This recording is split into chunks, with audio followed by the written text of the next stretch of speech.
Hello, नमस्कार, आदाब, सत श्री अकाल, गुड मॉर्निंग दोस्तों। जीएस वाले भैया आपका हार्दिक स्वागत है, अभिनंदन करते हैं। तो दोस्तों हम लोग पॉलिटी का सेक्शन पढ़ रहे थे। पॉलिटी में हम लोग लोकसभा तक बहुत अच्छे तरीके से कंप्लीट कर लिए हैं।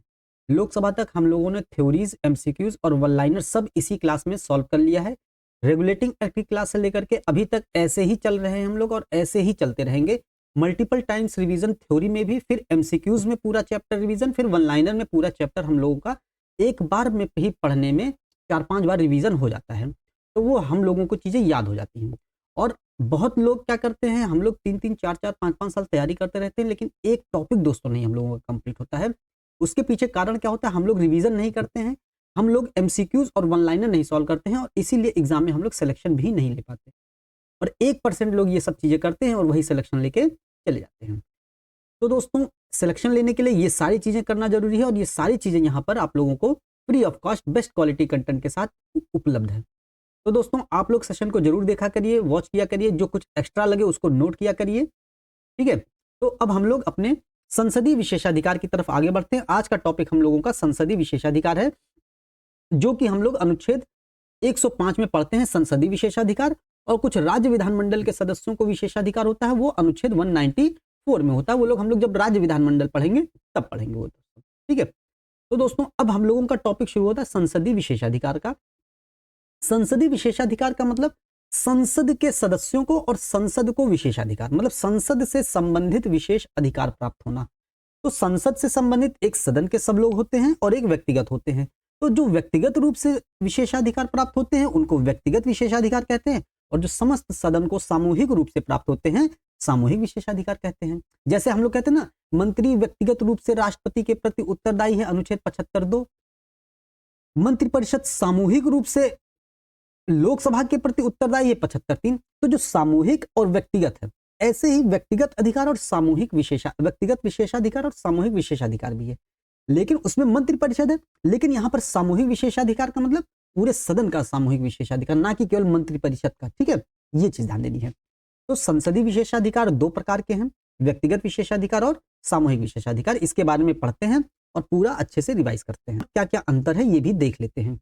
तो संसदीय विशेषाधिकार अनुच्छेद 105 में वर्णन है, लेकिन संविधान में इसका वर्गीकरण नहीं किया गया है। ठीक है, ध्यान देना है, क्वेश्चन यहां से पुटअप हो सकता है। जहां भी अपवाद स्वरूप कुछ होते हैं ना, क्वेश्चन वहीं से पुटअप होते हैं दोस्तों। ठीक है, अब व्यक्तिगत विशेषाधिकार क्या होता है? पहला है व्यक्तिगत विशेषाधिकार।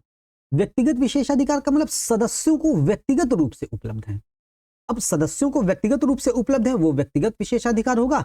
अब व्यक्तिगत रूप से उपलब्ध है तो वो उसका व्यक्तिगत रूप से प्रयोग भी कर पाएंगे। तो सदस्य के द्वारा प्रयोग किया जाता है, इसको पूरे सदन के द्वारा नहीं, सदन के द्वारा प्रयोग किया जाएगा, वो सामूहिक विशेषाधिकार हो जाएगा। लेकिन यहाँ सदस्य के द्वारा प्रयोग किया जाएगा क्योंकि उसको व्यक्तिगत रूप से प्राप्त है कि नहीं, ये हो जाएगा सदस्य के द्वारा प्रयोग।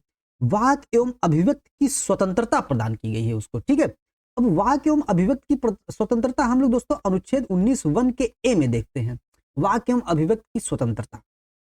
और उसमें 8 प्रकार के युक्त प्रतिबंधन भी हैं कि आप क्या क्या नहीं बोल सकते हैं। ठीक है, ये आम नागरिकों के लिए, हम आपके लिए। ठीक है, जो संसद के सदस्य हो जाते हैं, जो विधानमंडल के सदस्य हो जाते हैं, उनको कुछ विशेषाधिकार प्राप्त हो जाते हैं, उनको वाक एवं अभिव्यक्ति की स्वतंत्रता प्राप्त हो जाती है। और सदन एवं उसकी समितियों में वो कुछ भी बोलने के लिए स्वतंत्र होते हैं। ठीक है, वो कुछ भी बोले, उनके द्वारा कही गई कोई भी बात, उनके द्वारा किया गया कोई भी आचरण, किसी भी प्रकार का उनका कोई मत हो, उस संबंध में न्यायालय में कोई कार्यवाही नहीं की जाती है। ये चीज ध्यान दीजिएगा। तभी तो हम लोग देखते हैं सदन के भीतर ये लोग एक दूसरे से लड़ाई कर लेते हैं, कुर्सी उर्सी फेंक देते हैं, है कि नहीं, और गाली गलौज भी कभी कभार कर लेते हैं। और कभी कभी हम लोग देखते हैं ये कुछ ऐसे, काफी साल पहले कैसा था, पॉर्न वीडियो देख रहे थे, है कि नहीं, तो ये सब चीजें आचरण में आ जाती हैं। लेकिन न्यायालय में नहीं होगा।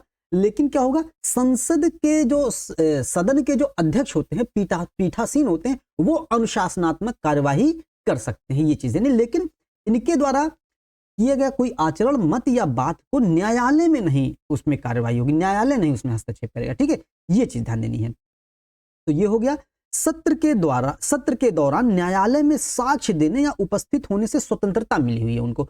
मतलब अगर सत्र चल रहा हो, जैसे हम लोग कहते हैं ना, बजट सत्र है, मानसून सत्र है, शीतकालीन सत्र है, सत्र अगर चल रहा होगा तो अगर न्यायालय में इनको कोई, न्यायालय ने, जैसे मान लीजिए न्यायालय को कोई काम पड़ा कि इन सांसद को या इन विधायक को आना चाहिए न्यायालय में साक्ष्य प्रस्तुत करने के लिए, तो ये बाध्य नहीं है उस चीज से, ठीक है। मतलब सत्र के दौरान नहीं बाध्य है, सत्र के दौरान इनको न्यायालय में साक्ष्य देने के लिए बाध्य नहीं किया जा सकता। मतलब साक्ष्य देने के लिए उपस्थित होने से स्वतंत्रता है, उपस्थित हो भी सकते हैं और नहीं भी हो सकते हैं, क्योंकि सत्र चल रहा है उस समय सदन का, ठीक है, ये ध्यान देना है।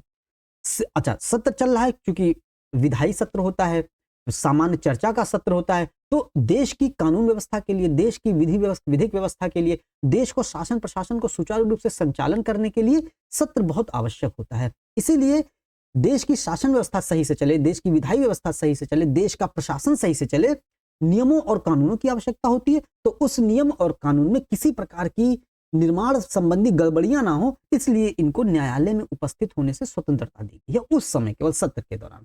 सत्र समाप्त होगा तो जाएंगे तुरंत, ठीक है, ये ध्यान रखना। सिविल मामलों में सदन के सत्र के दौरान, ध्यान दीजिए सत्र के ही दौरान है, सदन के सिविल मामलों में सदन के सत्र के दौरान सत्र के 40 दिन पहले और 40 दिन बाद इनकी गिरफ्तारी नहीं हो सकती है, ठीक है, गिरफ्तारी से संरक्षण इनको दिया गया है। सिविल मामलों में सदन के सत्र के दौरान, मान लीजिए सिविल मामला क्या होता है, जैसे मान लीजिए जो नॉर्मल मामले होते हैं, भूमि संबंधी मामला होता है, ठीक है, जो पारिवारिक मामले हो जाते हैं, तलाक या बच्चों की कस्टडी संबंधित मामला हो जाता है, या उत्तराधिकार में प्राप्त संपत्ति का मामला हो जाता है, गोद का मामला आ जाता है, गोद संबंधी जो बच्चों को गोद लिया जाता है वो मामले आ जाते हैं। तो मतलब जो आपराधिक मामले नहीं होते हैं वो सिविल मामलों में आ जाते हैं, ठीक है। तो सिविल मामलों में सदन में के सत्र में, ये सदन के सत्र के दौरान मतलब इनको गिरफ्तारी से संरक्षण दिया गया, मतलब गिरफ्तार नहीं हो सकते हैं ये सदन के सत्र के दौरान, 40 दिन पहले और 40 दिन बाद सत्र के, ठीक है, ये चीज ध्यान देना है। तो ये सब चीजें हो गई हैं व्यक्तिगत विशेषाधिकार सदन के सदस्यों के, ठीक है, उनको जो व्यक्तिगत रूप से प्राप्त हैं। ये 6 चीजें हमको ध्यान रखनी है, यहीं से क्वेश्चन पुट अप होंगे दोस्तों, ठीक है। अब आ जाता है सामूहिक विशेषाधिकार। अब विशेषाधिकार क्या होता है? सामूहिक, सामूहिक मतलब जो पूरे सदन को प्राप्त होते हैं, मतलब पूरे सदन को एक साथ प्राप्त होते हैं विशेषाधिकार, ठीक है। अब जब पूरे सदन को एक साथ प्राप्त होंगे तो पूरे सदन के द्वारा इसका प्रयोग भी किया जाएगा। सामूहिक है विशेषाधिकार, जैसे हमने पढ़ा सामूहिक उत्तरदायित्व है कि नहीं, अनुच्छेद 75(3) में, ठीक। तो ये सब चीज हो जाती है। सामूहिक विशेषाधिकार प्राप्त है, सदन के द्वारा इसका प्रयोग किया जाए, क्योंकि सामूहिक रूप से सदन के सदस्यों को प्राप्त होता है, तो इसका प्रयोग भी सामूहिक रूप से किया जाता है। और सदन की कार्यवाही का प्रकाशन करने या रोकने का अधिकार है, मतलब जो सदन में कार्यवाहियां चल रही हैं, इस कार्यवाहियों का प्रकाशन हो या ना हो, इसका निर्णय सदन ले सकती है। सदन को इस मामले में सामूहिक विशेषाधिकार प्राप्त होता है, ठीक है। ये व्यक्तिगत विशेषाधिकार नहीं है, कोई सांसद या कोई विधायक खड़ा हो जाए कह दे नहीं तुम इसका प्रकाशन नहीं करोगे, ऐसा नहीं। जब पूरा सदन इसमें मिलेगा तब जो है बात बनेगी इसमें, तब वो निर्णय होगा कि प्रकाशन किया जाए या ना किया जाए, ठीक है, ध्यान देना है।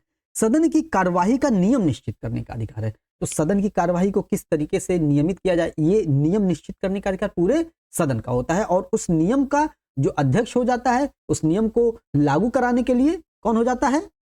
अध्यक्ष हो जाते हैं या पीठासीन अधिकारी हो जाते हैं उस सदन के, है कि नहीं, ये चीज ध्यान देनी है। अपनी कार्यवाही से अतिथियों को बाहर रखने का अधिकार, बाहर कर सकती है। मतलब हम लोग देखते होंगे कि संसद में कुछ बाहरी सदस्य भी जाकर के उनकी कार्यवाहियों को देख सकते हैं, हम आप भी देख सकते हैं, उसके लिए पास बनता है, ठीक है, हम आप भी जाके कार्यवाहियों को देख सकते हैं जो संसद के सदस्य नहीं है। तो अब मान लीजिए संसद में कोई गुप्त मंत्रणा हो रही है, गुप्त बात चल रही है, या सुरक्षा को लेकर के या कोई लेकर के कोई विधेयक या कोई भी चीज ऐसी पास हो रही है, तो हमको आपको वहां पर जाने से मनाही भी हो सकती है। मतलब अपनी कार्यवाही से अतिथियों को बाहर भी रखने का अधिकार है पूरे सदन को, उसको सामूहिक विशेषाधिकार इस रूप में प्राप्त है, ठीक है, ये हो गया। कुछ आवश्यक मामलों में विचार विमर्श है तो गुप्त बैठक भी कर सकती है, ठीक है, ये चीज गुप्त बैठक भी किसी आवश्यक मामले में कर सकती है, परमाणु संबंधी मामले में कर सकती है, रक्षा संबंधी मामलों में कर सकती है, आंतरिक सुरक्षा, साइबर सिक्योरिटी, लेकिन बैंकिंग, तो इन सब चीजों के मामले में ये सब गुप्त बैठक भी कर सकती है, ठीक है।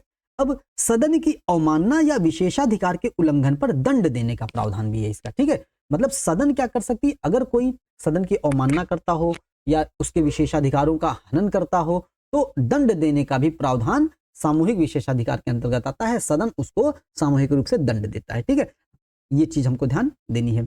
अगला है सदस्यों के साथ साथ बाहरी लोगों को भी इसके विशेषाधिकारों के हनन या सदन की अवमानना के लिए दंड दे सकती है। मतलब सदन के सदस्य अगर अवमानना करते हैं या विशेषाधिकार का उल्लंघन करते हैं, उनको तो दंड दिया ही जाएगा, दंड दिया जा सकता है। और उसके साथ साथ सदस्यों के साथ साथ अगर बाहरी व्यक्ति, हम आप अगर सदन की अवमानना करते हैं या किसी उसी के विशेषाधिकारों का हनन करते हैं, तो हनन करते हैं या अवमानना करते हैं, करने पर हमको दंड दिया जा सकता है। और दंड स्वरूप क्या हो सकता है? चेतावनी भी दी जा सकती है, निंदा भी किया जा सकता है। ठीक है, निंदी शेम शेम शेम शेम बोला भी जा सकता है। ठीक, तो ये चीज ध्यान देनी है।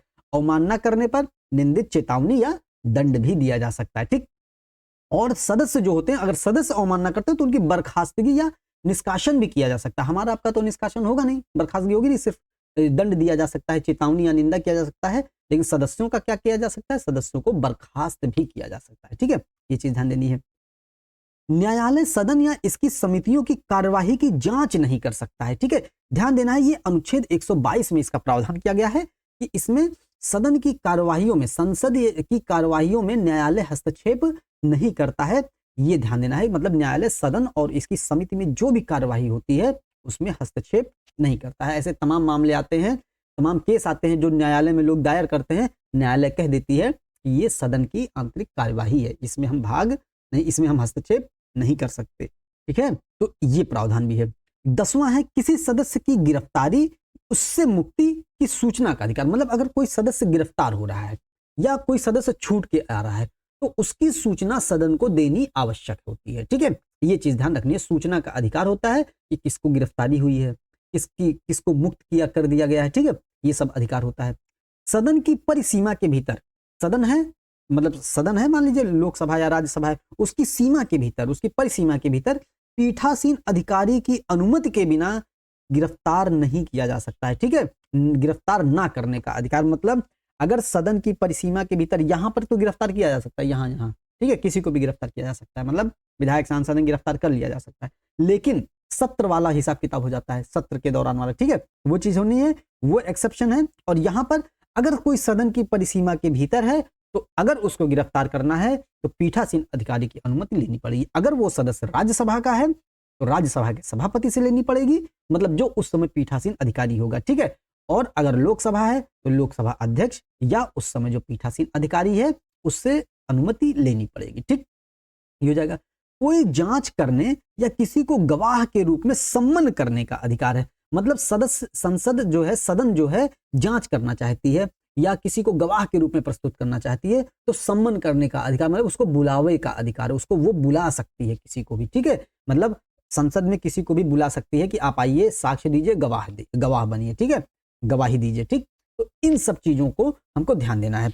तो ये हो गई हमारी संसदीय विशेषाधिकार, जिसमें व्यक्तिगत विशेषाधिकार भी थे और सामूहिक विशेषाधिकार भी थे। तो अगर क्वेश्चन आता है विशेषाधिकारों से अनुच्छेद 105 के तहत तो क्वेश्चन इससे बाहर नहीं जाएगा दोस्तों। ठीक है दोस्तों, इसका पीडीएफ हम टेलीग्राम ग्रुप पर और व्हाट्सएप ग्रुप पर, अपने ग्रुप पर भेज देंगे। डिस्क्रिप्शन बॉक्स में इसका लिंक दिया है, आप लोग उसको ज्वाइन हो सकते हैं। दोस्तों, उम्मीद करते हैं सेशन आपको पसंद आया होगा। सेशन को लाइक कीजिएगा, शेयर कीजिएगा, सब्सक्राइब कीजिएगा। मिलते हैं अगले सेशन में। जय हिंद, जय भारत।